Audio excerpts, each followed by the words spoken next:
जय हरी. श्री संत जनाबाई चरित्र. पांडुरंगाचा दृष्टांत आणि जनाबाईचा जन्म.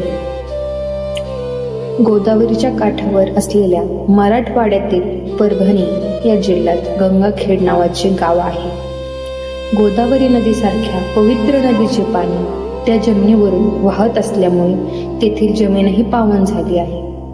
अशा पवित्र भूमीवर जनाबाईसारख्या कोमल हृदयाच्या कवयित्रीचा जन्म झाला. गंगाखेड गाव दमा नावाचा एक विठ्ठल भक्त राहत होता.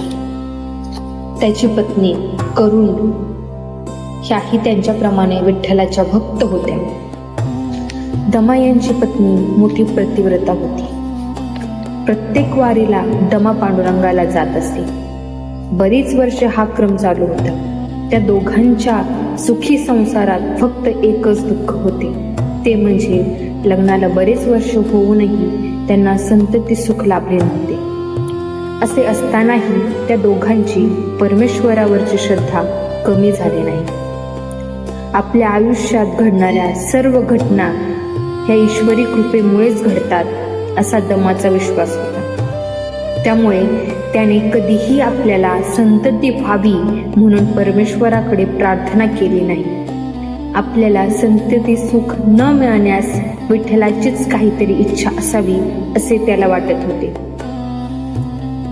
एके दिवशी तो आपल्या पत्नीसह नित्य नियमाप्रमाणे पंढरीच्या वारीला गेला होता. पंढरपूरला आल्यावर कधी एकदा पांडुरंगाचे दर्शन होते असे त्या दोघांनाही झाले होते.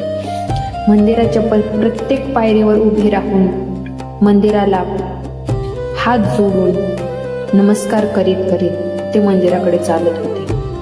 मंदिरात जाऊन पांडुरंगाच्या मूर्तीसमोर उभे राहिल्यावर दोघांचीही अंतःकरणे भरून आली.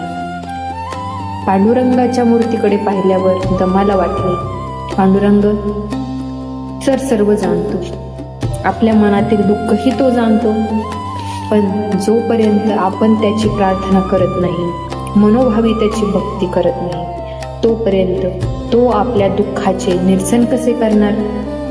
असा विचार मनात आल्यामुळे तो पांडुरंगाला हात जोडून म्हणाला,